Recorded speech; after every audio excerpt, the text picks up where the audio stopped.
The advice and opinions expressed by the host of Autism Live and her guests are meant solely as suggestion and should not be in any way construed as child-specific advice. Any choices you make in determining your child's treatment are completely at your own discretion.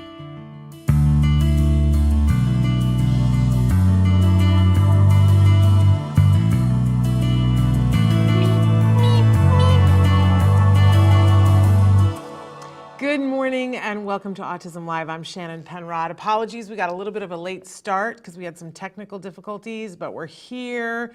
We got a big show. We're live. We got some great guests. Today is Wednesday, August 30th. Why did I think that today was the 31st? Is there not only 30 days in August? Anyway. I'm excited to be here with you guys, and we've even got some jargon of the day that kind of goes along with probably something that a lot of you are dealing with, which is school. But I'm excited to be here. For those of you who don't know me, I'm a very proud pony. That is a parent of a neurodiverse individual, and I know sometimes people will write in and say, oh, those aren't the right words, Shannon. I want to make it clear that those are the words that my son has given me. So for us, those are the words. I know that everybody's words are different and it's confusing sometimes, but that is the personal choice for my son that he would like, from how he would like me to identify that. Neurodiverse. And if you choose neurodivergent, we welcome you to choose whatever words to describe yourself that you choose.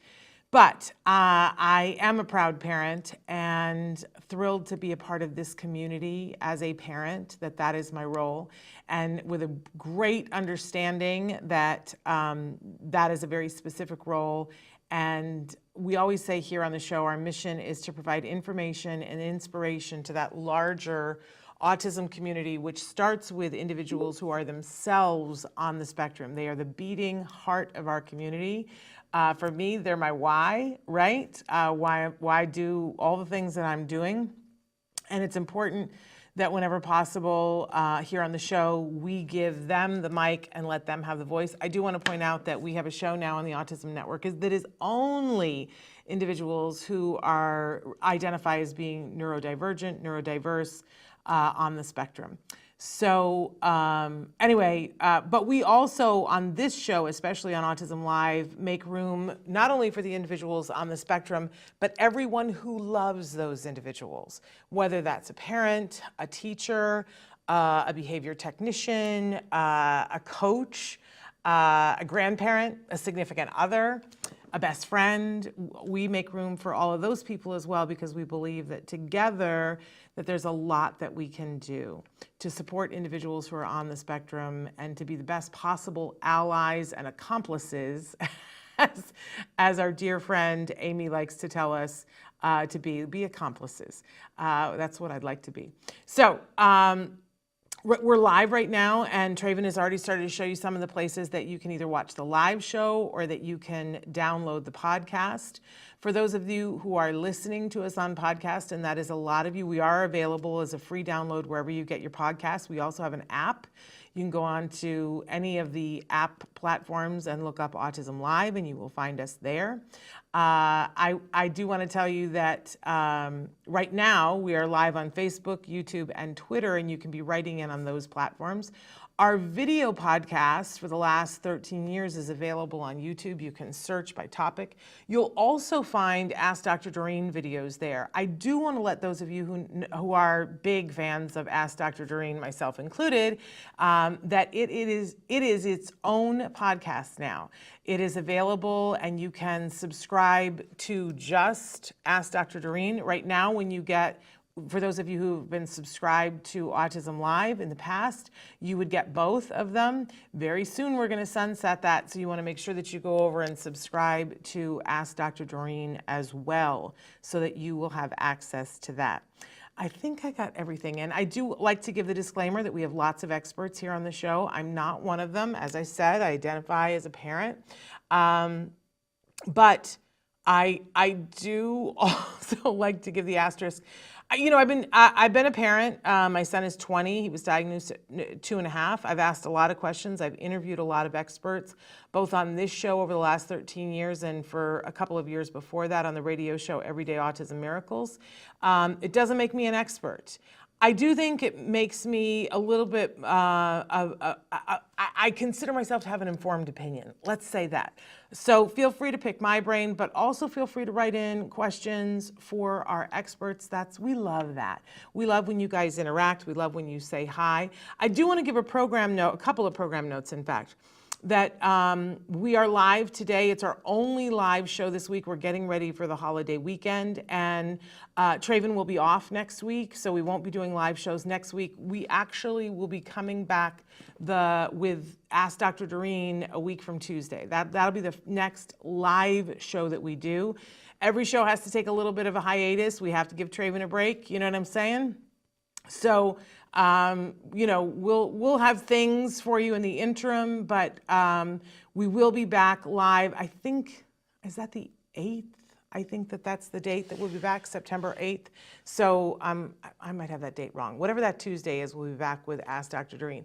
I also want to tell you that there is a lot going on right now, because those of you who know, the 12th, thank you so much, Traven. I am not only geographically challenged, but I'm calendar challenged as well, because it's math, and math is not my thing. Don't ask me to memorize a phone number, but ask me to memorize that poem, and I can get that done for you. Just get numbers in and out, right? But in any case, a lot has been going on over here. I want to be completely transparent. That's the word that I want to give. That Dr. Grampiche, along with her partner, Sang and Pant, they repurchased in bankruptcy the larger part of CARD, the Center for Autism and Related Disorders. As many of you know, Dr. Grampiche founded CARD, and then she sold it in 2018. She has not been a part of what's been happening at CARD the last couple of years, but then she was notified in June that they were filing bankruptcy and was asked if she wanted to be one of the people bidding. She did enter a bidding war and won most of CARD back. So she is very kind of busy with that. And I have additionally taken on the role of Director of Parent Relations for CARD. It's not going to change things over here. We're still going to be doing the show, but I do want to be transparent that I am, also in that role as well, because I feel like it's important to be honest about that. So we've been busy as hey nani nani is what I want to say. But it's been so great, and oh my gosh, it is such a privilege to be able to connect with families and to be able to connect with people who only have good in their heart and want to help families and help the individuals on the spectrum that they serve. Really does something sparkly to me that makes me super duper happy. It gives me so much hope for everybody that's out there. I know that it's been hard the last couple of years, especially with the pandemic, and there is a work shortage, but I'm telling you, I'm meeting some amazing people. I believe that amazing things can happen, and that's why I'm all in. There was something else I was going to tell you too. Oh, I know. The charity that Dr. Grampiche started is called Autism Care Today. We talk about them from time to time on the show because I'm their biggest fan. They raise money to give grants to families to be able to help them with what the family asks for. I love this about ACT. They don't say, well, we're giving out iPads, so we're assuming that you all need an iPad. Hey, a lot of people do need iPads, but not everyone. For somebody else, they might already have an iPad, but their child is eloping into the street and they need a fence.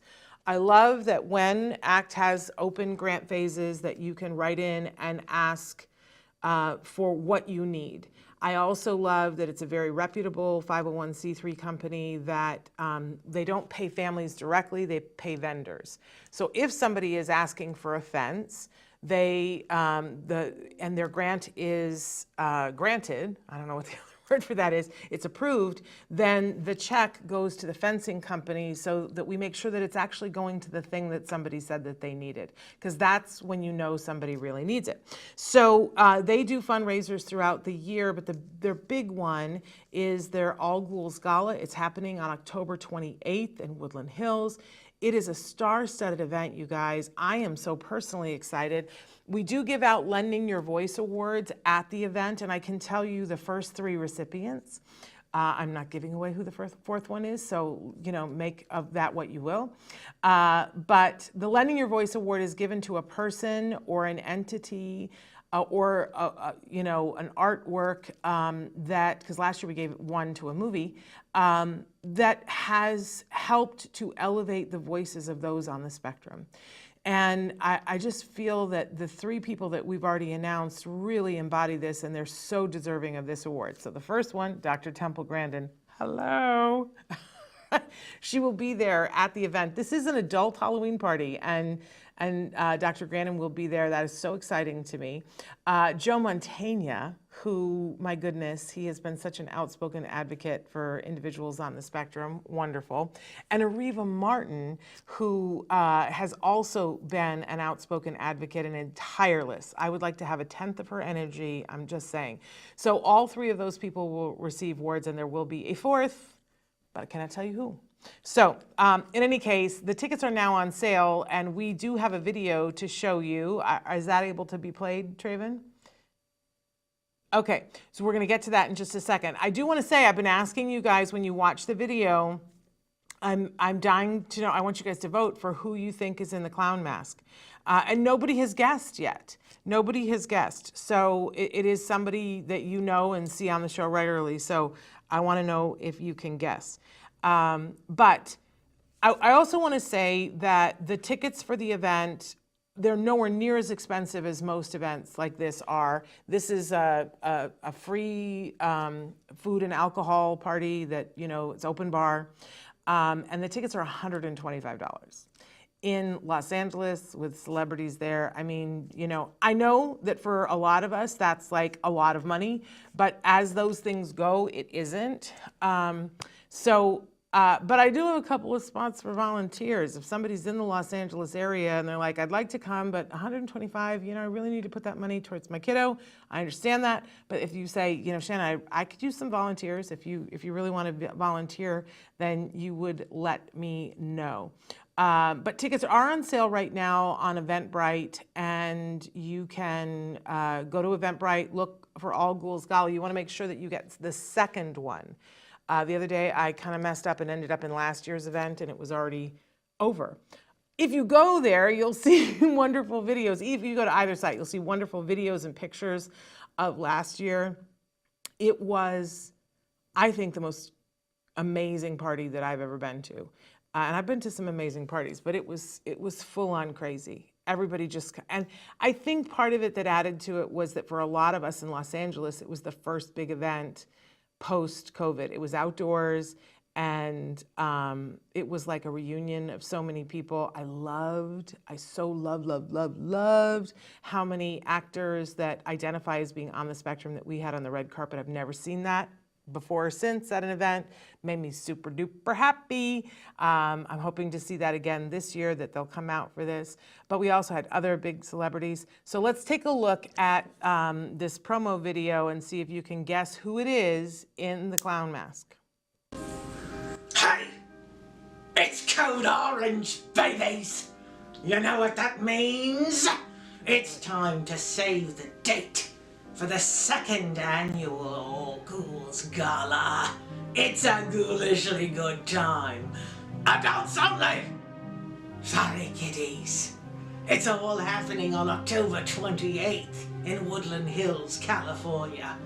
They're raising money for Autism Care Today, so you'd better be there. I'd hate to have to come looking for you. Tickets go on sale in just a couple of weeks. You want to be watching, 'cause it will sell out.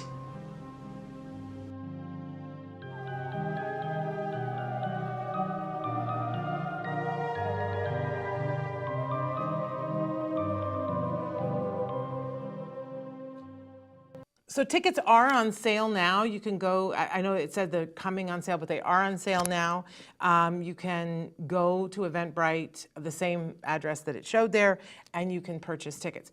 We do expect, because of the relatively low ticket price, that it's going to sell out, and that it will sell out well in advance of the event. So if you want to go, it really is a thing where we won't be lowering the ticket price. That's, everybody says to me, "Are you kidding me?" That's like, so for an open bar and food, it's a fairly decent price for, I know that it's expensive. I want to be sensitive to the fact that that is expensive, but relative to these events, how much. Usually that's like 350, 400, even higher than that. So we think it'll sell out. So don't wait if you want to come. I know sometimes I'm like, well, I'll get that later. And, sometimes I lose out.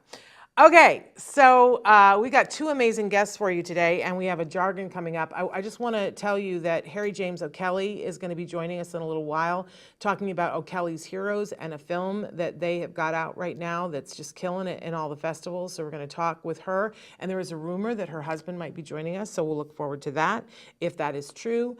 And then later in the show, we're going to show you an interview that we taped last week with Robin A. Williams, aka Fairy Queen Flutterby. She's been on the show before, but it's been a minute. And she's going to be talking about her new podcast, which is Brilliance on the Spectrum. So we'll see that in a little while. But first, we want to get to jargon of the day, because this is when we take on one word, one phrase, one acronym. We try to figure out what in the hey nani are those experts talking about? What do they mean? Why do we have to have these terms? Like, if they're not going to serve us, why do I have to learn it? That's always my question. Like, I don't want to know about it unless it's going to serve me, which is why I only give you jargon terms that I believe will serve you.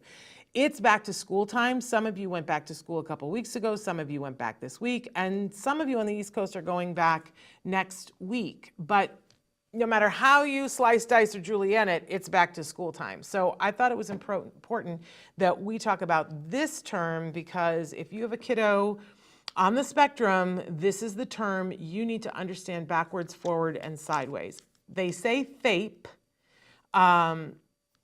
People refer to that all the time. We're giving you an offer of FAPE.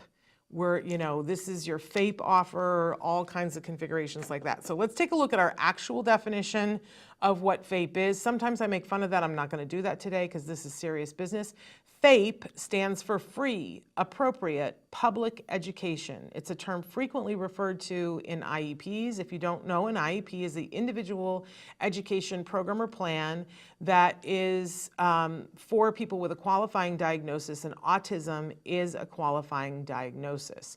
So what does that all mean? Let's take a look at what our working definition is, and then let's start to pare this down so that we understand why this is going to be important to you if you have a school-aged child.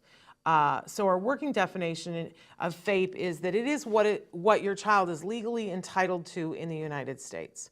So if you have a child who's on the spectrum, you should be asking the school for an IEP meeting, at which point a group of people will convene. You have to be invited. They cannot have the meeting without inviting you to it.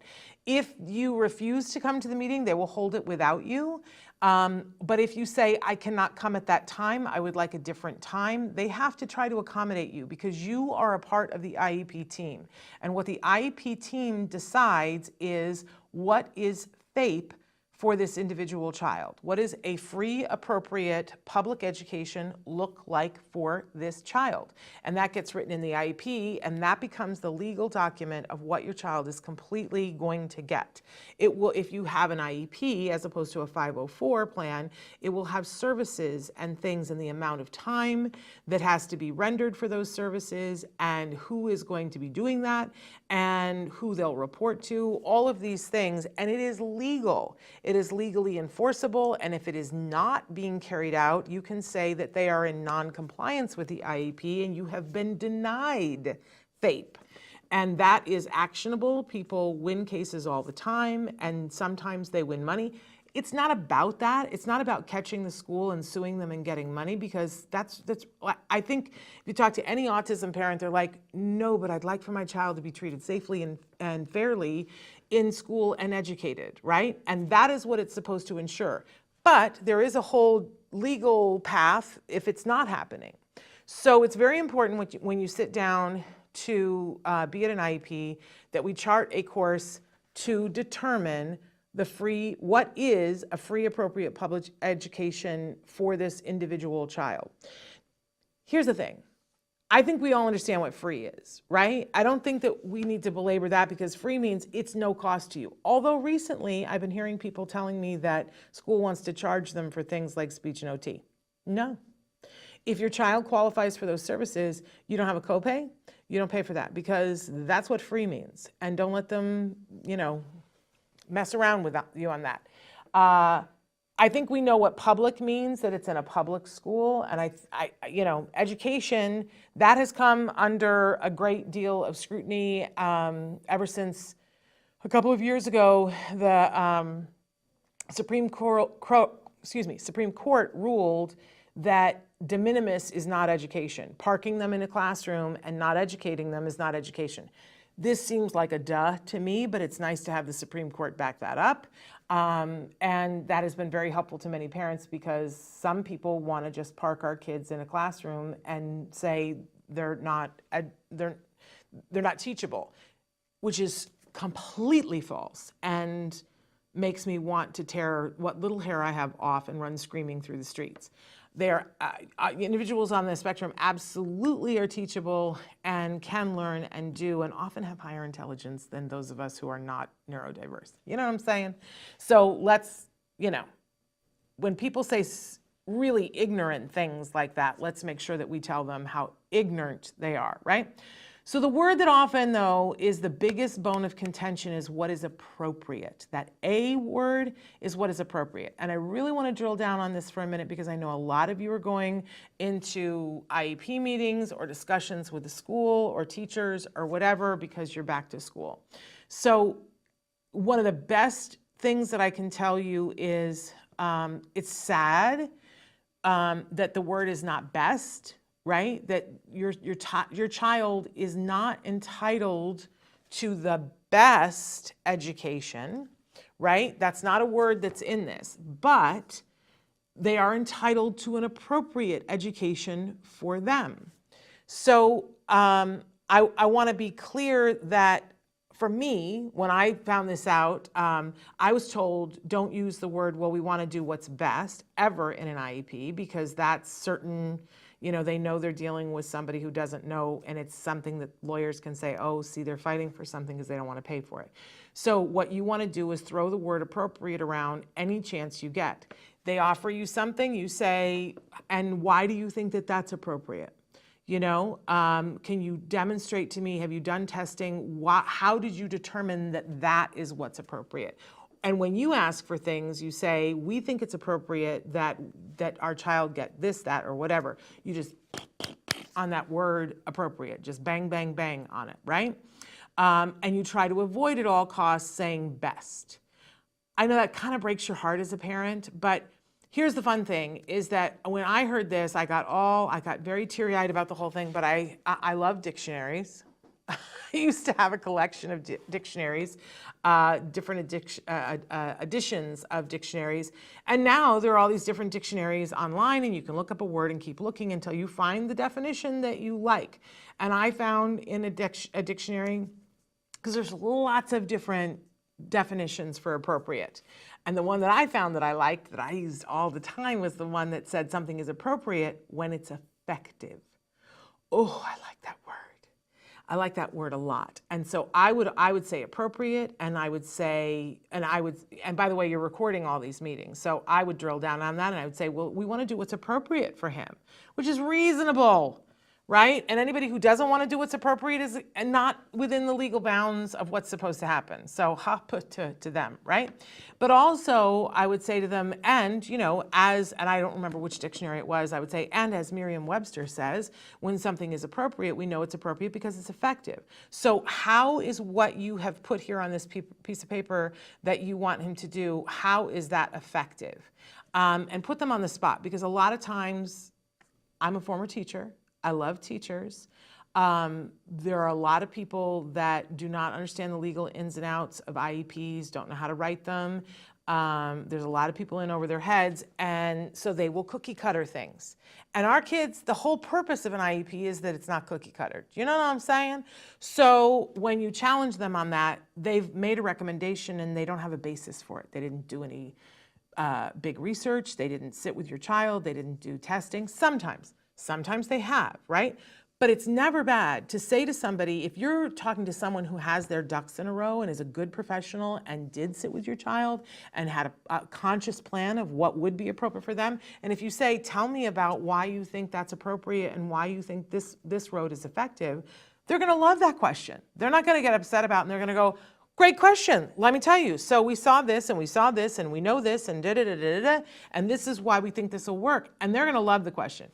It's only when people get fatutzed about it that you know, I'm dealing with a hack here, somebody who doesn't really know why they recommended this. And we want to make sure that we're not just doing things because somebody who doesn't know what they're doing put it on a piece of paper. So you really want to get that free, appropriate public education. Feel free to ask questions. Feel free to ask, why is this appropriate? Why do you believe this will be effective? Feel free to say, on our side, we think that this is what would be appropriate. We think this is what would be effective. Especially when you're arguing for an aid in classroom, this is really important. And the law supports that if your child with supports can be in a less restrictive environment, then they have a right to that support. I know I've said a lot, but FAPE, it's an amazing thing. It's a tool for you to use to get the best possible outcome from the school because it's appropriate, which is effective. Yeah, we love that. Okay, we're running a little bit late here, so I want to get guests in here. Our first guest, and I'm not sure guests, but Harri James O'Kelly, and we might be having her husband as well. I'm going to see when we get in. They were on the show.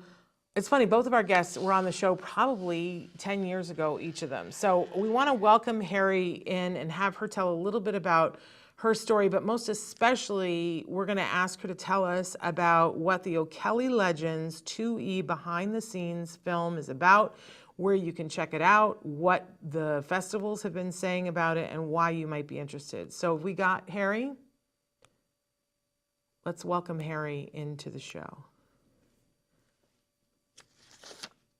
And maybe her husband. Do we have her? Are you there? I can hear you. I cannot see you. Uh-oh. How are you? I'm here. Do we have her video feed, Traven? He's nodding his head. So I think we're going to see. In the meantime, I can hear you, Harri. So talk to us a little bit about, you've got this film that's out, and oh my goodness, the festivals are eating it up. You've got lots of laurels on your on my poster. Yeah. Yes. Well, that's a good sign. I mean, I'm always intrigued by that. First of all, thanks for inviting us back to the show. Here I am. Yay. Thanks for inviting us back to the show. No, it's great to have you. Sometimes I forget how much time has gone by. I can't believe it.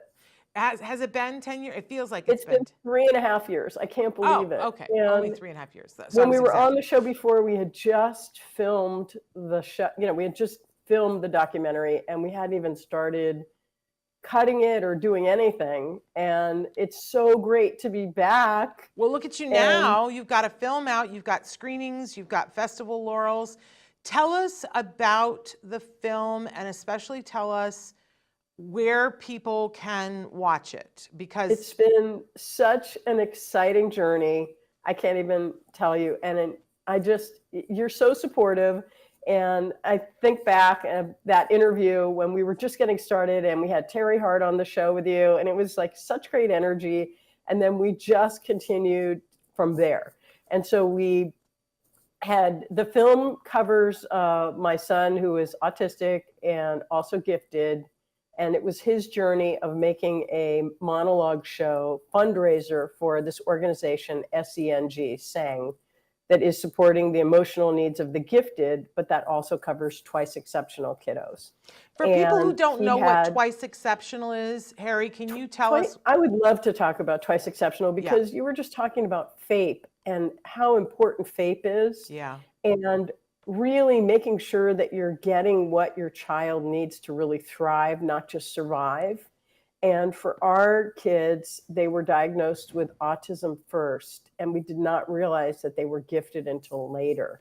And so what they were getting in their FAPE really wasn't covering what they needed. And it's so important. So twice exceptional is when you have a child or an individual that has a disability, a difference, but also has a gift. And that gift can be intelligence, it can be dance, it can be many things. So and a lot of autistic people or individuals are twice exceptional. And especially if you're looking at someone that they used to call it Asperger's, those would be twice exceptional children as well. So it's when you have a gift and you also have a difference. And our film covers what twice exceptional is. So if you know anyone out there that really is looking for wanting to understand more about what 2E is, what twice exceptional is, our film is it's just like a PSA about twice exceptional kiddos and what it's all about. And it's set in the structure of learning about how to put on a monologue show. So we follow my son, who was 13 at the time, almost 14, and his sisters, who were 12, that actually produced the monologue show. And we bring in all of these mentors to help them. Because what we found was the autistic spectrum is a big umbrella. And our son struggled with dysgraphia and face blindness. And these were two, things that were really not supported under his FAPE because they weren't really diagnosed at the time. So he was getting services. We did have an aide, but it's so important to really figure out what exactly under that autism umbrella do your kids need to be successful.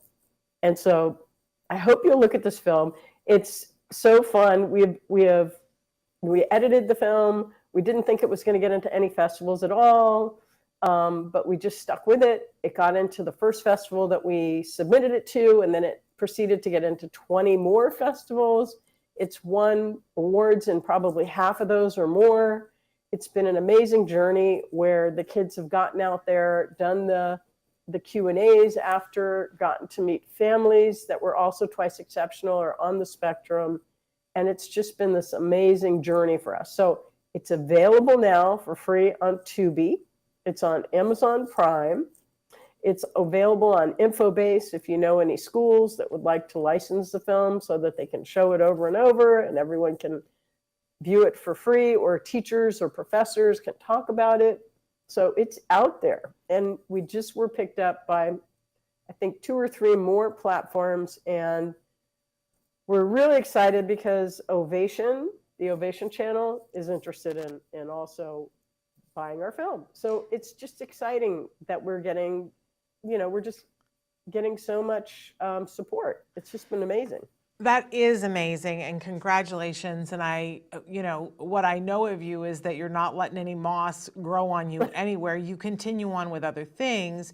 And I think one of the reasons why we connected so much before is that I think, both of us are of the belief system that, the arts, and in particular, whether it's live or film, are really, really critical, both to our society in general, but for individuals who are on the spectrum. I was just on the phone with a mom yesterday, and she was asking me advice about, that what would be good for her 8-year-old right now. And I said, well, I have to say, some acting classes, some improv classes, and I should have mentioned some mime classes, because you guys have a whole program. You mentioned Terry. Talk to us a little bit about mime as therapy and what you are seeing when you have people on the spectrum participating in this art form.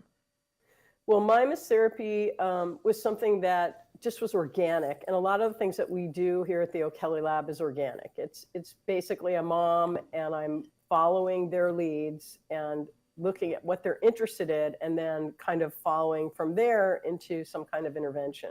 And that's what happened with mime as therapy. And we were fortunate enough to, if you watch the other episode, we were fortunate enough to have a parent that knew about mime, and my son was watching mimes and on the internet, and we didn't understand why at that point.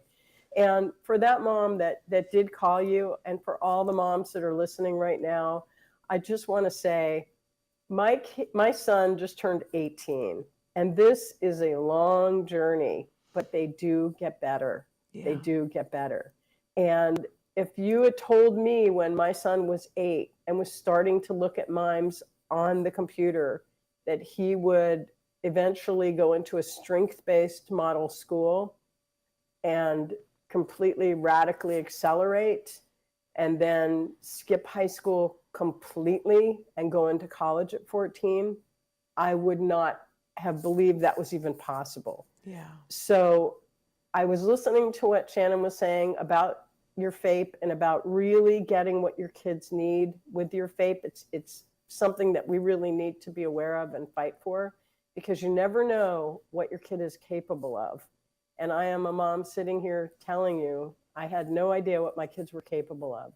And so you really need to follow their interests and support their differences, and you'll keep being surprised by where they go. Amen And Mime is Therapy was one of those things that we just did. My son could not read facial cues. He could not recognize kids. So of course he was having trouble making friends. And we did, instead of improv to start, we did stand-up, which was something they were interested in. Yeah. And stand-up was great because it taught them how to have a point of view and a sense of humor and also how to write. The process of writing jokes really gives you a point of view, because it's a point of view and emotion together. So doing stand-up was really helpful. And then we moved into mime, because improv was a little bit of a jump for our kids at that point. Yeah. And with mime, it breaks things down and it helps with sequencing. It helps with executive function, because you have to think it first, which is something that a lot of our kids have trouble with, vision, like what's going to happen next. And so mime, you really have to think it first and see it in front of you. And so by breaking things down into those little details, you could then build the big picture. And I know there are kids that are the opposite. They're big picture kids and they miss the details. Mime helps with that as well. So we just found that mime was a great intervention. And right before COVID, we had talked about doing it on the show. And right before COVID, we finally got around to creating a series of mime exercises, because everyone in COVID was locked into the screens and they were not getting any kind of movement. So Terry and I got together and I directed him in a series of 10 different exercises that are available online. They're available through our website or on Vimeo. They're very, very, very affordable. You can buy just an exercise. You can buy the whole series. I think the whole series is like $39, and you can watch it over and over and over again. And we did it where you could buy the whole series, or you could just buy one, because some kids might not want to do a butterfly. They might want to do opening a door, but not a butterfly. So we wanted to really make it sensitive to the needs of our population. So you can go to the O'Kelly Lab website and check out Matt Mime Breaks and try those. So tell us what, and I think Traven's got it to put up on the screen, but for people listening, what is the O'Kelly website? The O'Kelly website, I think it's theokellylab.com. Okay. Should be, I think that's how you can find it. theokellylab.com. Yes, Okay. That's it. Wonderful. And I know you guys have a festival coming up on October 23rd, correct? Where the 2E behind the scenes is going to be playing. Is that right? Oh, I don't think so. Oh, I I thought I saw on your website that there was, and of course I can't read the awareness maybe festival. I don't know. We'll go to the website. That was our first festival that we did. Oh, so was that last year that I was seeing? Yeah, that was the first festival that the film did before that was our first festival. It was awesome. It was really a great festival, the awareness festival. And that's probably coming up again in October. But that was the first festival that the O'Kelly Legends was at. It was so exciting. I'll bet. And it was at LA Live, and it was just awesome. And that started our whole journey. And we did a year of festivals and Q&As, and then we moved on to doing conferences. And Jordan, all three of my kids are advocates now for 2E. They're 2E advocates or autism advocates, neurodiversity, I guess. Jordan, I know, is speaking on a panel coming up with the Stanford Neurodiversity Project in October. I think it's October 3rd. He'll be there. And then he also did a post right before COVID called 2E Like Me, where he talks about taking pain-free math notes. He was starting to work with kids that were younger and empower them into breaking through their, challenges with dysgraphia. And then COVID hit, and he wanted to do something. So he created this post, and it's got probably over 1,000 views. Amazing. And it's helped so many kids. So I highly recommend, if you've got a kid that's struggling with dysgraphia and neurodiverse, check out 2E Like Me with Jordan O'Kelly. There we And go. he's gone on to do other conferences, and he really gets out there and talks about his neurodiversity journey. Amazing. Well, the tree doesn't fall far from the apple doesn't fall far from the fruit. I don't know. You know what I'm trying to say. Doesn't fall far from the tree. And obviously, you guys, I mean, you move and shake, Harri. I'm always impressed with everything that you're up to. So I feel the same way about you, Shannon. You're such that's a so great sweet. mentor and such a great visionary for all of us out there, all us moms. Oh, that is too And kind. it's always amazing when I hear about what you're doing. So, Oh, I appreciate it. But I hope we people will can't- we check out. can't- I we love can't that. be empowered without mentors like you. So, Oh, that is so sweet. But I love that not only are you doing things here in the Los Angeles area, but you've made the mime therapy, mime therapy available for everybody so that they can do it at home. That's really, really amazing. So people need to go to your website and check that out. And I hope that you get a distribution deal. But in the meantime, I want to encourage people, check out this lovely film. You mentioned that they can watch it on Tubi and that they can purchase it on Amazon. So check it out, you guys. Harri, thank you so much. And thank everybody in your family for all the work that you do. oh, thanks for having us on. It's great to be back. It's great to have you back. All right, you take care. You too. All right, bye-bye. We are gonna, it's lovely to talk with her. I've still got her, but I'm gonna say nice things about you now, Harri. Lovely to talk with her. I love it when a mom and dads too, I don't mean to make it just moms, but I love it when a parent says, the program that you have isn't gonna fit my kid, and so I'm gonna make a program. And if you look around, like all the good programs were started that way.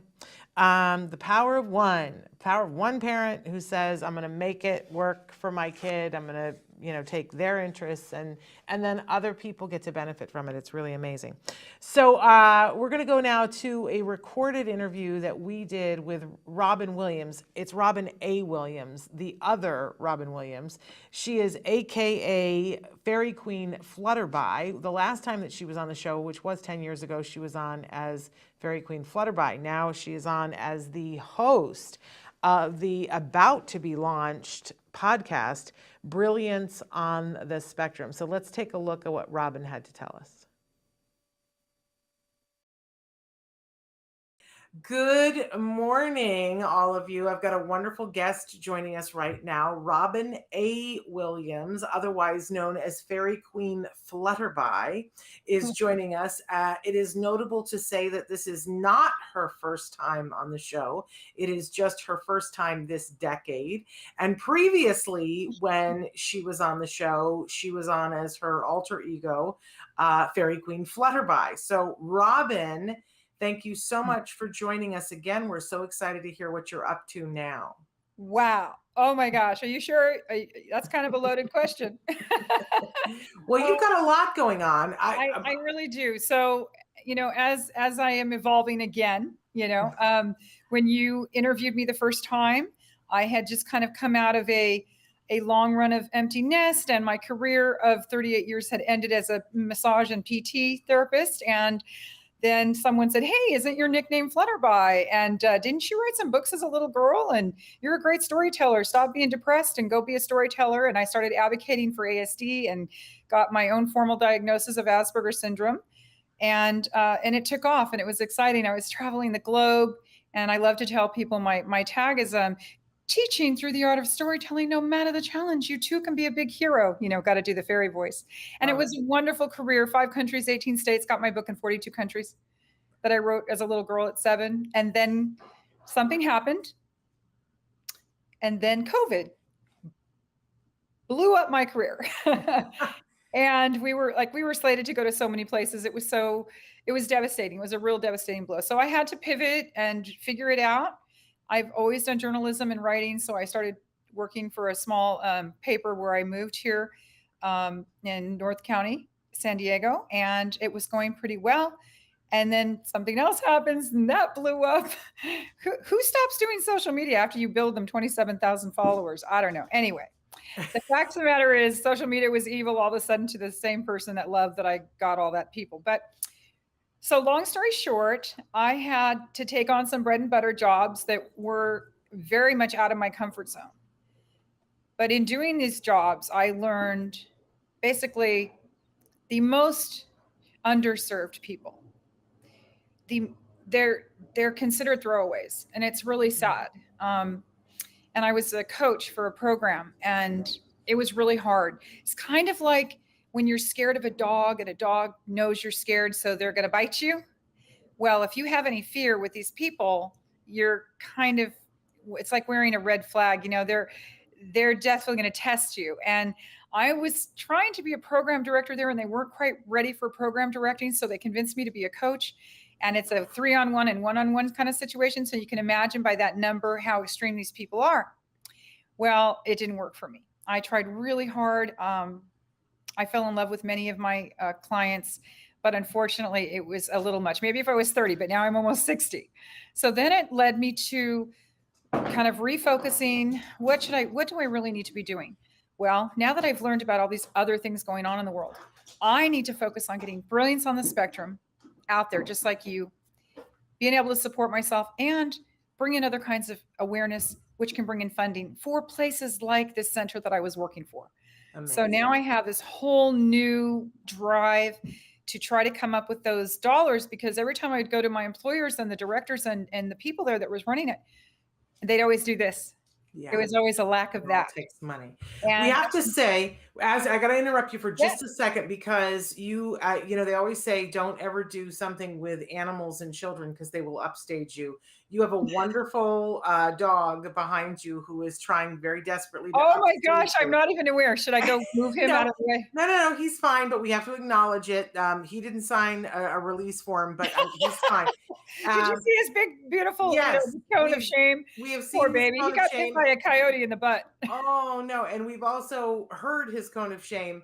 So we just have to acknowledge what the sound is. If you guys that are listening in podcasts are hearing something, the dog is just being very much a dog and trying to steal Robin's glory. Thunder. Yes, her thunder and her glory. Let me take away that toy, may I, just real quickly, because he is definitely going to. Sure. It's kind of hilarious, but I wanted you to know, and I wanted people who are listening to know, it sounds like every once in a while that I'm going to turn this because I'm only dressed on the top side. Well, and I'm in my bedroom slippers, so we're all equal and even. I'm all business on top, and I'm a slumber party on the bottom. There we go. It's all good. I assure you. But so the puppy was having fun with his new bone, so he's poor thing deserved. You have to let him. Yeah, you have to let him. But we wanted people to know that it would not to adjust their audio, that there is a wonderful Fluffy in the background stealing focus. So let's get really, because this podcast, you're about to launch it, and it's going to be something that everybody's going to want to listen to, because you've got an incredible lineup of people I know that you've already interviewed. I don't know why I'm included in them, because I don't belong in the illustrious group that you've got. Shannon, you're the glue. No. Talk a little bit about some of the guests that you've already recorded with, because when you launch, you've already got a library of videos. So it is exciting. So that's what we've been doing. We've been doing interviews and building up. As a matter of fact, tomorrow's interview is with Isaac C. Singleton Jr., who has been on Deadpool and Pirates of the Caribbean, over 200 movies. He's amazing. He was our spokesperson for my charity before COVID destroyed that. And then Ayla Fox, who is the Fairy Queen Flutterby version in steampunk, Lily Flutterby Winger, who did my Comic-Con appearances and all that kind of stuff and toured with me all over the world. She's amazing. So I get to interview them tomorrow and talk about the work they do for my charity and other charities in autism as cosplayers. So that's very exciting. And then I've got to interview you, which is so exciting because, you were my first big interview and it was really nice to have you on that roster.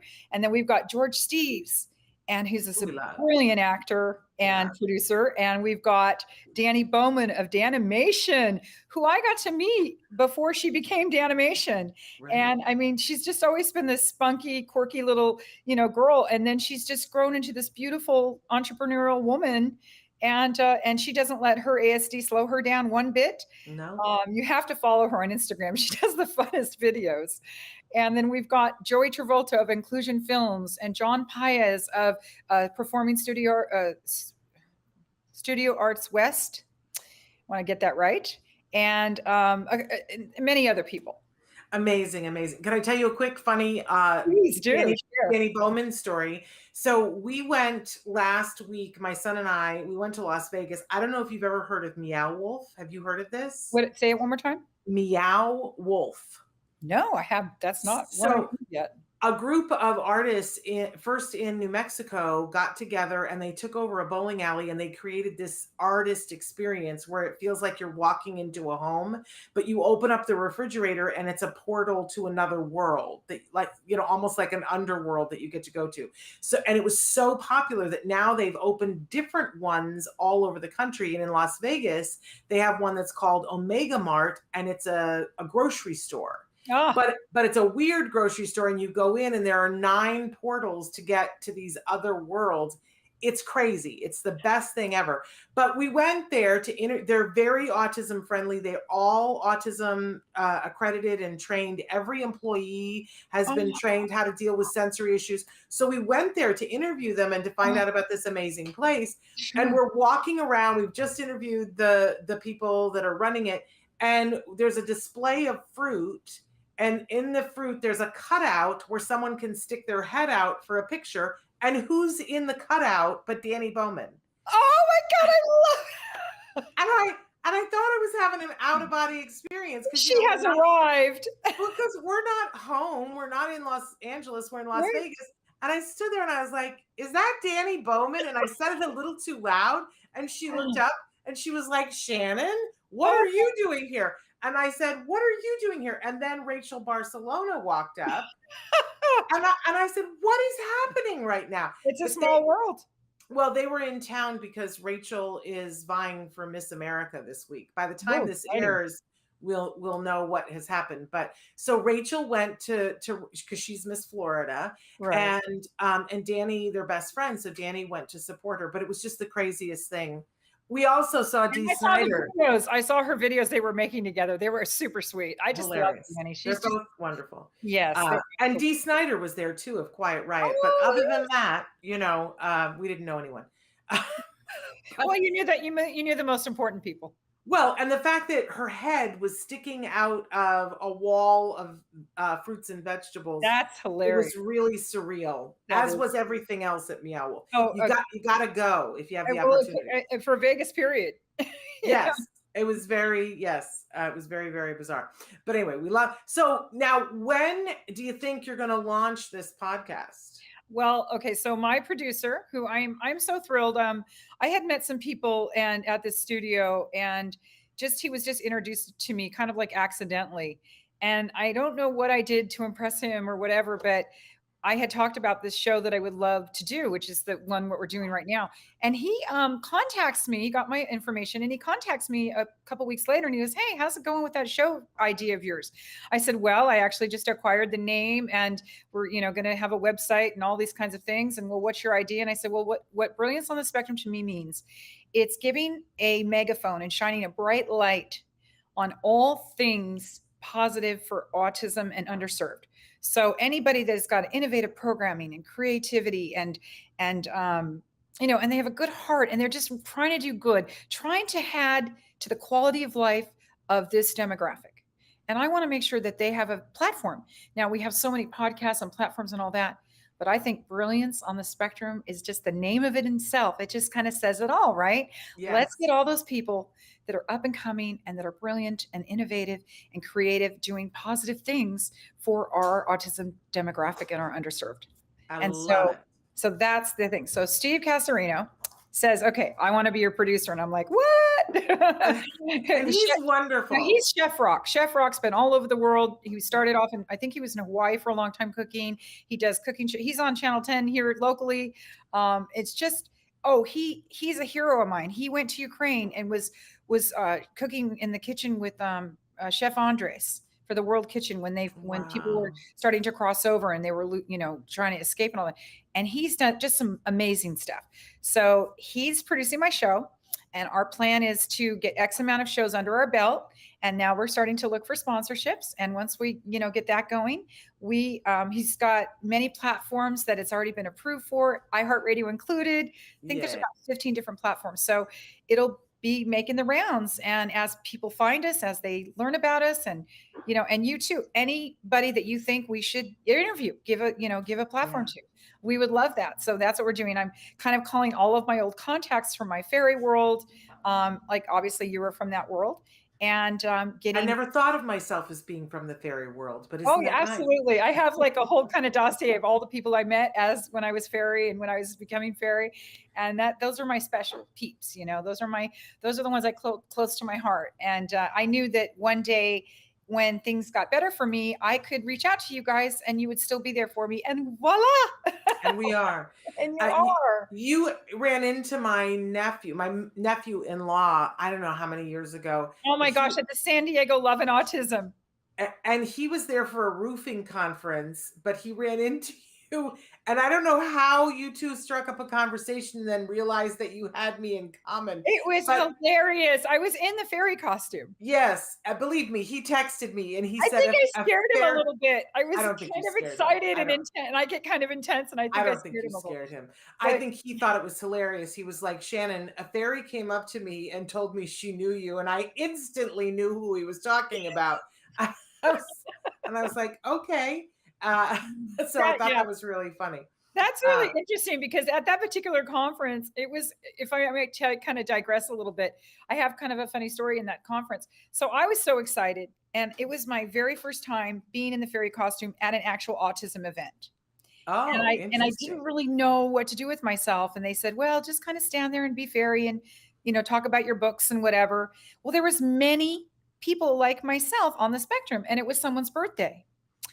And someone came up to me and said, oh my God, we know you do voiceover and all this. You want to go up on stage with these guys and sing happy birthday? Okay. And I was so excited. And I was like in the bathroom practicing me, the whole thing. Yeah. And then now granted, all of these other people were like teenagers, kind of, young adults. They were younger than me. There was definitely a generation gap, but I'm in a costume, and they all loved me. One of the young men wanted a photo with me. And his mom is really big in the whole autism world. And he's gone to Rockefeller Center. He sings. Thin man. You might know him. He's been at Rockefeller Center. He sings. Thin, tall guy. Okay. Well, that describes a lot of people. When we did the picture together, something that happens, the reason I created the program Relationships Are Us, which we were teaching sexual education and relationship building through cosplay. Yeah. For those on the spectrum that were not getting it. Yes. And that was the way to do it, was through costumes, right? So I said to his mom, oh my God, he'd be such a good candidate for Relationships Are Us and all this. Well, apparently he got a little excited. Oh, yeah. So because of that, one of the directors came up to me and said, Robin, we're so sorry. You can't come on stage and sing. Oh, I was mortified. I Yeah. didn't know why. I didn't know at the time why. Yeah. So it was about 2 months later that I contacted somebody, because I couldn't let it go. And I'm trying not to be a dead horse beater, but it really stuck in my craw, and I was really hurt. Yeah. And I was almost shunned after that by all the people there. Dear. Oh, So sad. and then she told me what happened. And That's she said unfortunate. it was a really crazy Robin. And and it's not the first time. It's not the first time. Like when I'm out as Robin, the reason I cut my hair short, I don't wear makeup, I dress down. Something about my personality, I just attract him. Yeah. It doesn't even matter. When I was a little girl, I would ask my dad, this guy drove up on a motorcycle and asked me if I wanted to have sex. And I'm like telling my dad this. He's like, quit talking like the fairy. Oh dear. Use that cute little voice, honey. It attracts the wrong attention. You don't really understand what you're doing. And so, I've kind of had to deal with this on and off my whole life. And so when she told me that, Like that's when it really struck. I need to get out of the costume, get young, pretty cosplayers, which I did. And then I created Relationships R Us. So I could go out and help this young man or people like There this you young man. go. There So you that go. they could get relationships. So Relationships R Us was this program that we were doing, and we were helping people learn sex education through costume play. Like you take Wonder Woman and Superman and put them in costumes, and you'd have like a pool noodle in it and an inner tube, literally like props, Okay. and a raincoat and all these props, and then you would just have them act out sexual, relationships Okay. and interaction, and not just that, but like the art of conversation. Yeah. And we would set people up so that they could, for example, just talk on the phone, just practice. So we'd have each person would get X amount of people, and we'd have a schedule set up so they get to just practice talking to somebody on the Okay. phone. Yeah. And once they got all the pieces together and we could see that they were ready, we would take them to a Special Olympics event or an autism conference or Comic-Con or WonderCon or whatever con. Right. Con in North Carolina, it didn't matter. And they would go out, and instead of us getting stalked, because that's kind of how it started. Like I didn't have 5,000 stalkers. I had 5,000 specials who mistook our kindness and just wanted to get boinked. Oh. So we realized they just were uneducated, and some of them were on that predator list and stuff. It was so bad. They were just Oh, it's so uneducated. hard. Yes. So once they got educated, and then we had kind of a litmus to see that they were ready, they would go out and they would get their own fairy. Oh, there you go. And it wasn't That's a dating lovely. service. It was just something to give them tools so they knew how to create. And it could be a relationship. Like we had this one gentleman who's like a 6-year-old brain, 40-year-old body, and his 80-year-old parents are dying, and he scared everybody. So we were able to convince them to do this particular program.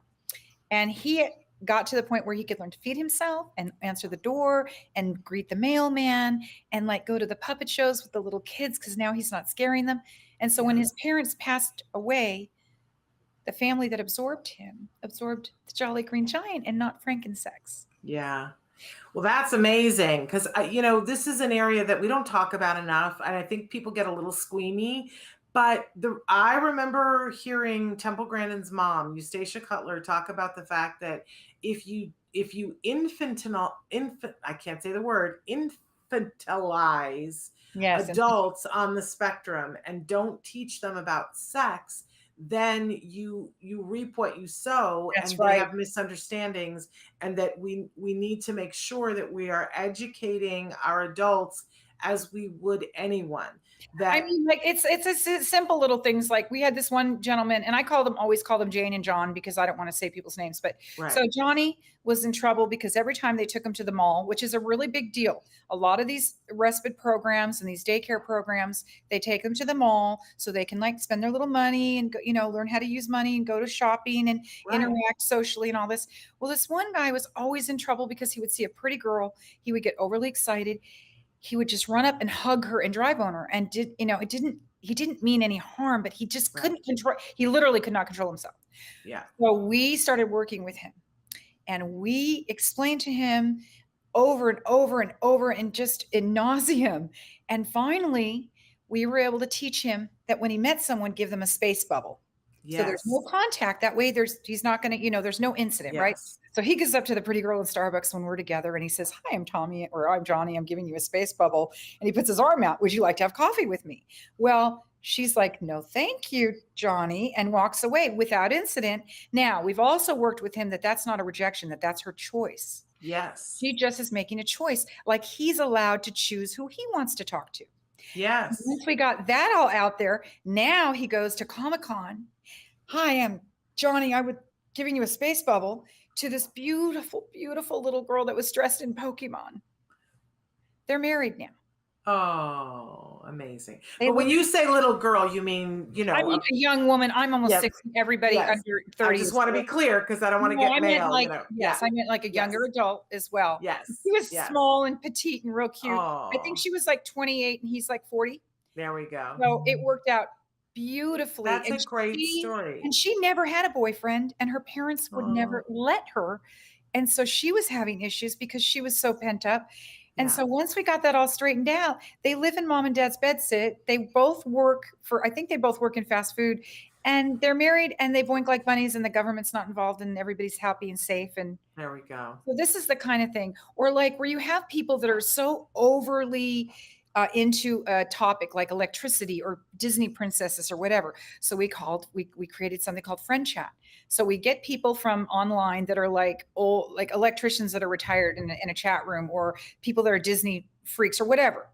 And we match them up to a person that this person, and I literally had this young man in his 20s who all he wanted to talk about was electricity and the dynamics of electricity and the nuances. And like he could speak it like Einstein. So we found this old guy that was retired that every month for 2 hours, they would talk about electricity. Yeah. And the mom told me that it was the most amazing thing because he wasn't talking to everybody else about it anymore. Yeah, because he had an outlet. He had an outlet.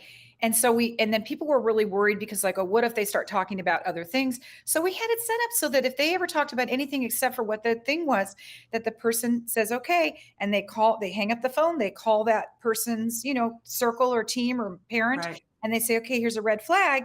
That way there's no, issues. Because Right. everyone's like, oh, what if they do this and what if they do that? No. So we kept it real clean and tight and tidy and had real success with things like that. And even though the charity's disbanded, I every once in a while will get like a DM or a text or something. Oh, I'm still talking to Diana, or I'm, still thank you so much. Or so I think we had to date before we disbanded 15,000. And so will you do this again? Because it seems like it was a great thing. It is. And my money. brother had to move to Arizona and that really kind of messed me up. Paul and Meg Smith. They worked with Judy Mark. They were working Yes. with her children and with her son, and Judy Mark's the one who said, Robin, no, I don't care what, you have to make that program. Because I told her about it at a meeting at one of the regional centers in LA years ago. Yeah. And then I'm at a conference for the a Judy Mark conference, all about what is it? The money's I don't know. the programming where people make a team and then they get funded and then they can independently go out and do their own, self-determination. Yes. Okay. So we're at a conference, and Andy at the time was the Autism Speaks president. He overheard me talking to somebody. He was interested in the program. And then Paul and May came up and said, Robin, he's not going to help you. We're going to help you. Okay. And they did. And we started it. And it was quite exciting, so we want to do it again. It will require some major funding. This is a program that you cannot do on Zoom. So COVID just ripped it apart, Yeah. But Stephen Gaber hung in there with me. I did it with him on Zoom because he's much more high functioning. And he still to this day is like, when are you going to be a coach again? But really, I'm a director. I'm the creator. And not like to say I'm the boss or whatever, but like my girl, she's like, you're the queen fairy, you're the boss fairy. There you go. And I have to delegate because I want to try to do everything, but I can't always. Yeah. So when's my show? Yes. About that again. Brilliance on the Spectrum. Yes. It's got the accreditation and the acclaim and the funding. That's when I'm going to be able to start really doing some good. Amazing. Well, I just am so excited for you, and I'm so glad that we had the opportunity to have you on this decade. And we'll have to have you back on again. But we want everybody should they look starting on iHeartRadio for Brilliance on the Spectrum? Now here's the thing. We're going to have a launch date. So if you go on, I have a website, I have a Facebook page, we have a YouTube channel. My producer's on vacation because summertime. So when he gets back, we are going to have that launch date. I'm going to email like all of you guys my launch date, and then you can maybe start, sharing that with the world. And then one more thing I wanted to tell. So I'm no longer at that program I was in, but I am working with a woman named Kira Corser. She has something that everybody in the world should know about, and I just want to plug her real quick. Sure. They're the Wellness Project for Children. These are books that are written, beautifully illustrated, all these little stories. They use animals and children, and they are books for children that are going through severe illness. Okay. Not only do they help the children learn breathing techniques and coping skills, but they have guides in each one for the medical providers, the caregivers, the staff, the nurses, and they're super poignant and super good and helpful. They've been going around the world for quite a while. She's just revamped and rewritten all of them and brought them all up into the 21st century. And they're just gorgeous books. And now there's puppets and there's videos that go with all of this. But the Wellness Project for Children with Kira Corser, I'm editing her videos. And that's my new job right now. Amazing. And because I'm also, editor on behind the scenes. But so that's very exciting. And so if anybody knows anyone in the medical profession, the Wellness Project for Children is just really near and dear to my heart. And I believe it's wonderful. And it also got the fairy back out because I actually got to dress up as Fairy recently and go bust out and promote her books and get to do storytelling with these books. So Wonderful. and then Joey Travolta has said, I can send all of my creations and he will take a look at my materials. And that is super exciting. It is. I love Joey. I always say Joey's the real deal. He really is. 'cause And he he's really being is. patient with me. And so that's it. That's all the news. I love it. I love it. Well, we want people to check out we'll let you know when it's ready, but the Brilliance on the Spectrum podcast, really, I had a good time being on your show and I'm sure your other guests did too. So we'll look forward to all of that. Robin, thank you so much for being with us. All right. Thank you so much. You take care. We're going to take a pause and we'll be back to